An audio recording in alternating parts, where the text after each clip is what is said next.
performance of great art.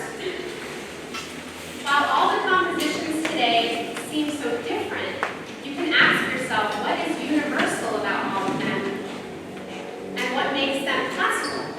Classical not just being a genre of music, but a method of composition and of thinking, which celebrates the best qualities of humankind. In the art songs, first pieces you'll hear, you may hear a unique dialogue between the pianist and the voice to convey the poetry, and you can see the translations of those songs in your program. In the Bach violin piece, listen for the dialogue between the two violins and how they pass the theme back and forth to each other. In the spirituals, imagine the horror of the plantation and know that despite those unfathomable circumstances, there is not 1 ounce of rage expressed in those songs, and in fact, tremendous optimism.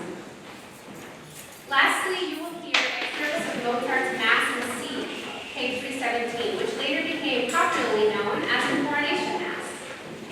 You will hear this short, solemn Mass is actually quite celebratory, and according to Mozart, a solemn Mass had to have all the elements of a Mass, but had to be less than 45 minutes long, and this one is definitely less than 45 minutes long. As Mozart says in his letters, one needs a special training for this type of composition, and it must also be a Mass with all instruments, trumpets, timpani, etc. Although we don't have an orchestra today, if you listen closely, you can still hear those different instruments through the piano accompaniment, not to mention a very intense dialogue between the chorus and the soloists. Again, while all these compositions are quite different, you will hear the universality of all of them.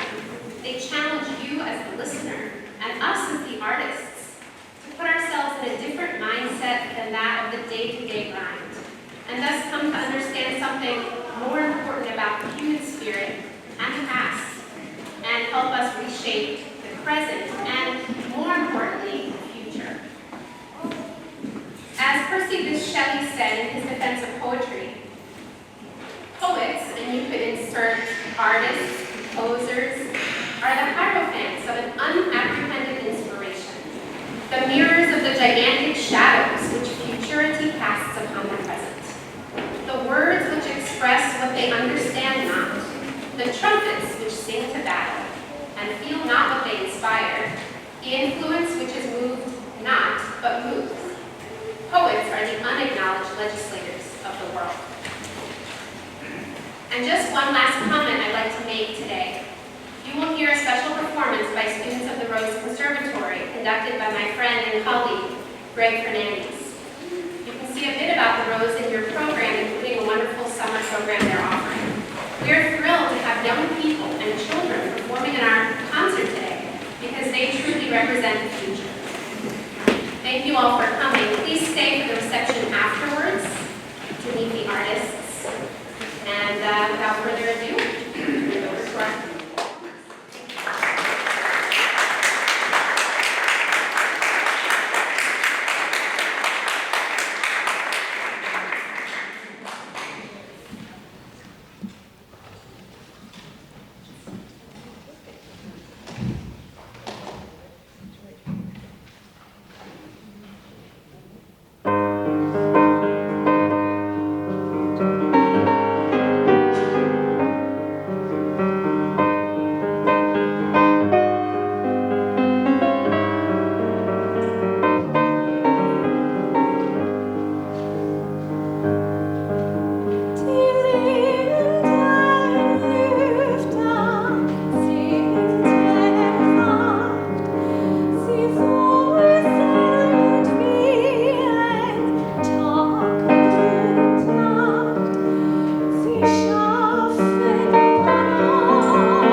entfliehen des Lebens schönste Stunden, fliehen vorüber wie im Tanz. Bald entflieht des Lebens bunte Szene, und der Vorhang rollt herab.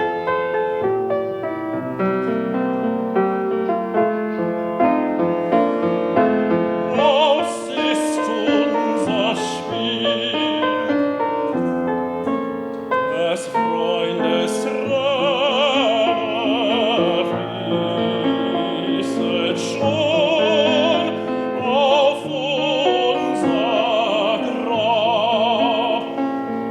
Bald vielleicht, mir weht wie Westwind leise eine stille Ahnung zu, schließ ich dieses Lebens Pilgerreise, fliege in das Land der Ruhe.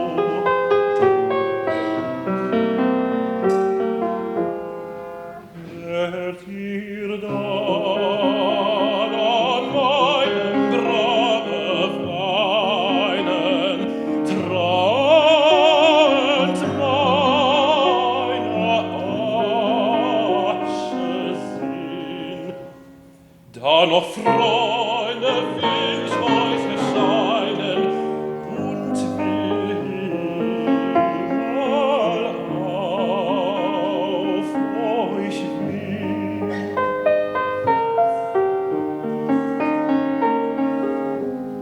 Schenk auch du ein Tränchen mir und blicke mir ein Veilchen auf mein Grab und mit deinem seelenvollen Blicke sieh dann sanft auf mich herab, sieh dann sanft auf mich herab.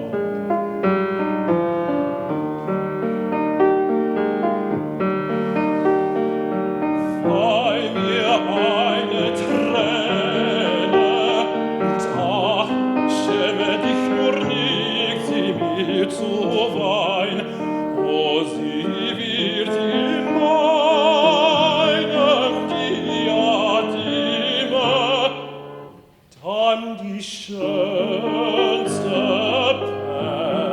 Perle sein, oh, sie wird in meinem Diademe dann die schönste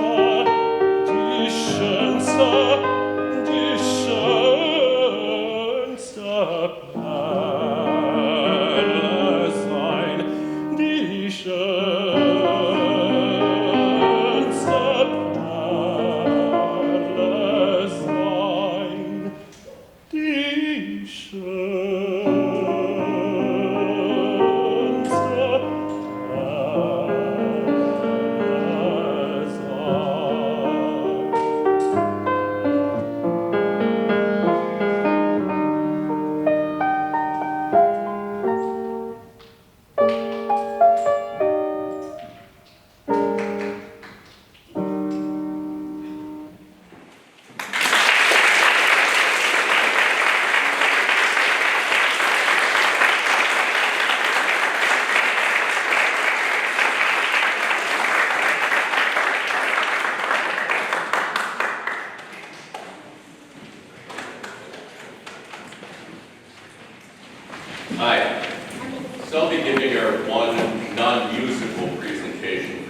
And I highly recommend that people, I'm going to read excerpts from it. I highly recommend people listen to the whole speech. And I recommend listening to it, not just because of the beautiful Boston accent of President Kennedy, but it's an extremely important speech.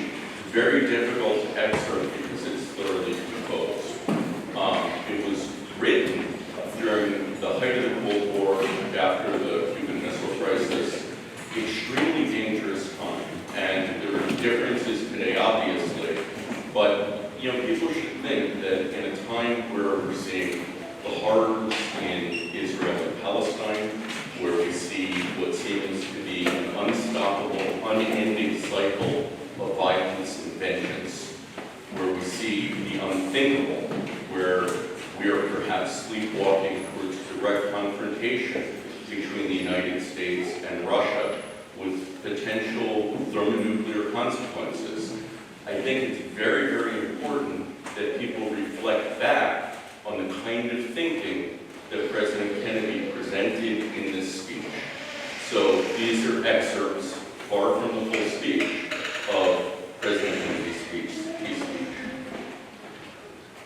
I have therefore chosen this time and this place to discuss a topic on which ignorance too often abounds, and the truth is too rarely perceived.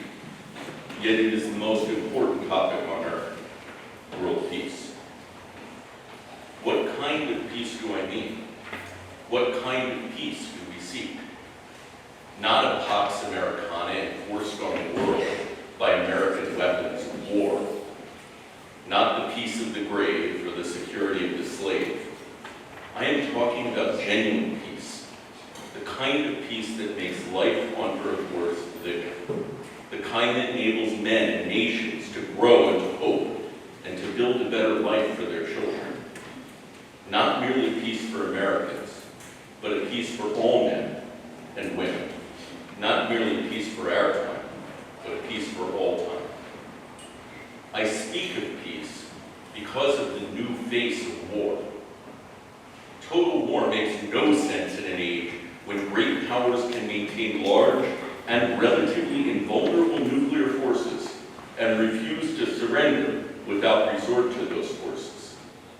It makes no sense in an age when a single nuclear weapon contains almost 10 times the explosive force delivered by all the Allied air forces in the Second World War. It makes no sense in an age when the deadly poisons produced by a nuclear exchange would be carried by wind and water and soil and seed to the far corners of the globe and to generations yet unborn. Today, the expenditure of billions of dollars every year on weapons acquired for the purpose of making sure they never need to use them is essential to keeping the peace. But surely the acquisition of such idle stockpiles, which can only destroy and never create, is not the only, much less the most efficient means of ensuring peace. I speak of peace, therefore, as the necessary rational end of rational men. I realize that the pursuit of peace is not as dramatic as the pursuit of war, and frequently the words of the pursuer fall on deaf ears. But we have no more urgent task. Some say that it's useless to speak of world peace or world law or world disarmament, and that it will be useless until the leaders of the Soviet Union adopt a more enlightened attitude. I hope they do. I believe we can help them to do it. But I also believe that we must re-examine our own attitude as individuals and as a nation. For our attitude is as essential as theirs. And every graduate of this school, every thoughtful citizen who despairs of war and wishes to bring peace should begin by looking inward, by examining his own attitude toward the possibilities of peace, toward the Soviet Union, toward the course of the Cold War, and toward freedom and peace here at home. Let us examine our attitude towards peace itself. Too many of us think it is impossible. Too many think it unreal. But that is a dangerous defeatist belief.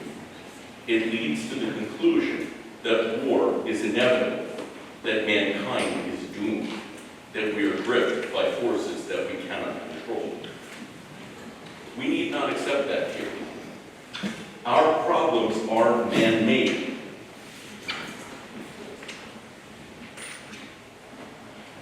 Therefore, they can be solved by man, and man can be as big as he wants. No problem of human destiny is beyond human beings. Man's reason and spirit have often solved the seemingly unsolvable, and we believe they can do it again. I am not referring to absolute, infinite concept of peace and goodwill.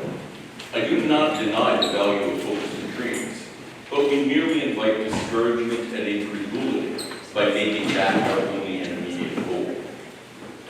Let us focus instead on a more practical, more attainable peace, based not on a sudden revolution in human nature, but on a gradual evolution in human institutions, on a series of concrete actions and effective agreements which are in the interest of all concerned. There is no single, simple key to this peace, no grand or magic formula to be adopted by one or two powers. Genuine peace must be the product of many nations, the sum of many acts. It must be dynamic, not static, changing to meet the needs and challenge of each new generation. For peace is a process, a way of solving problems. With such a peace, there will still be quarrels and conflicting interests, as there are within families and nations. World peace, like community peace, does not require that each man love his neighbor. It requires only that they live together in mutual tolerance, submitting their disputes to a just and peaceful settlement. And history teaches us that enmities between nations, as between individuals, do not last forever. However fixed their likes and dislikes may seem, the time and tide of events will often bring surprising changes in the relations between nations and neighbors. So let us persevere. Peace need not be impractical, and war need not be inevitable. But by defining our goal more clearly, by making it seem more manageable and less remote, we can help all peoples to see it, to draw hope from it, and to move irresistibly toward it. Let us also re-examine our attitude toward the Soviet Union. No government or social system is so evil that its people must be considered as lacking in virtue. We can still hail the Russian people for their many achievements in science and space, in economic and industrial growth, in culture, and in acts of courage. Among the many traits that our people share, none is stronger than our mutual abhorrence of war. Almost unique among the major world powers, we have never been at war with each other, and no nation in the history of battle ever suffered more than the Soviet Union suffered in the course of the Second World War. At least 20 million lost their lives. Countless millions of homes and farms were burned or sacked. A third of the nation's territory turned into a wasteland, a loss equivalent to the devastation of this country east of Chicago. Today, should total war ever break out again, no matter how, our two countries would become the primary targets.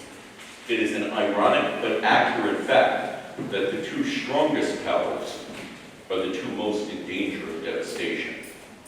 All we have built, all we have worked for, would be destroyed in the first 24 hours. And even in the Cold War, which brings us burdens and dangers to so many nations, including our nation's closest allies, our two countries bear the heaviest burdens.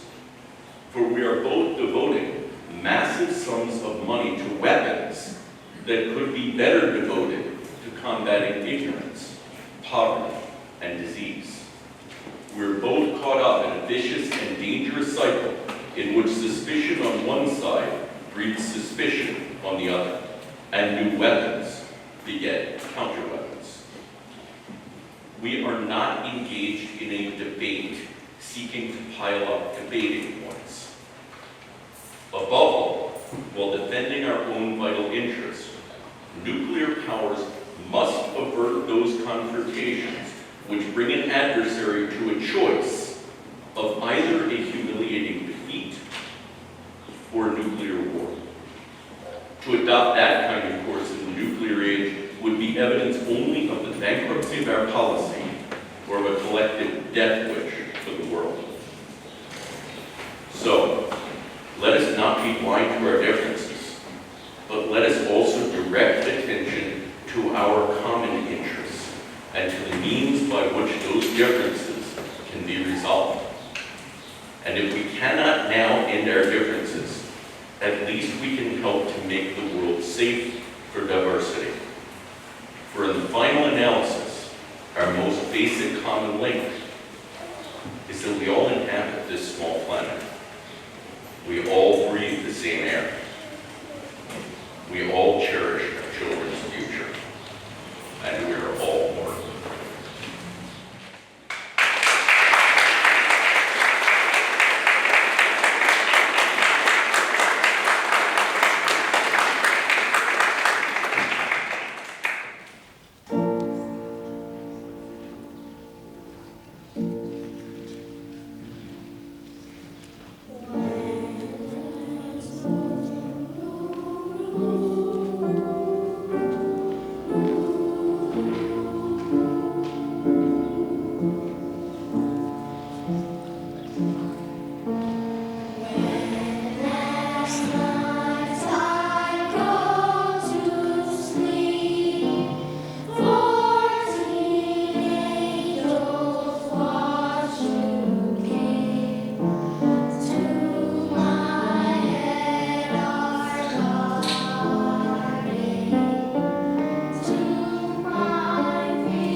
Gloria,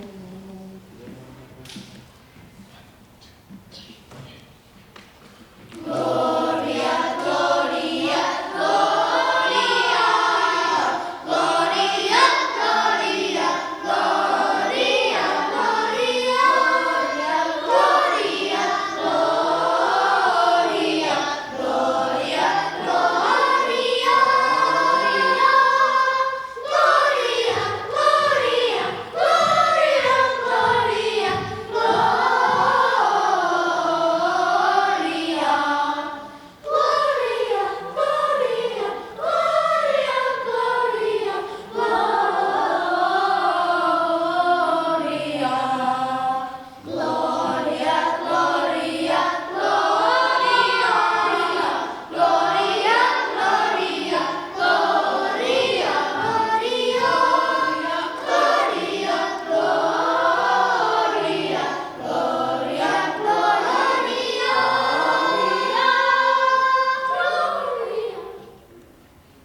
trumpet sounds within my soul.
Trumpet sound within my soul.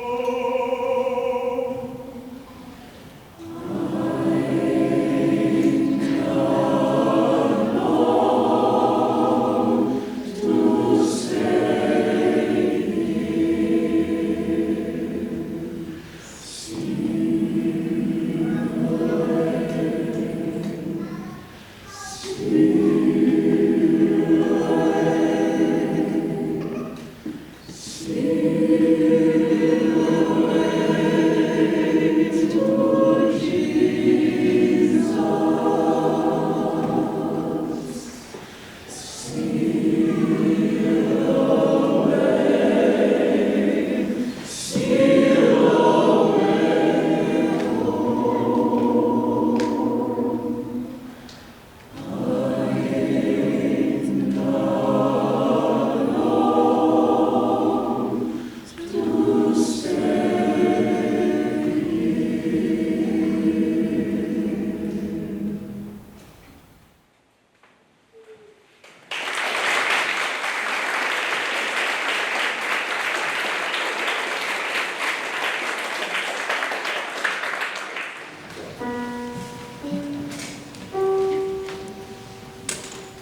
Bye.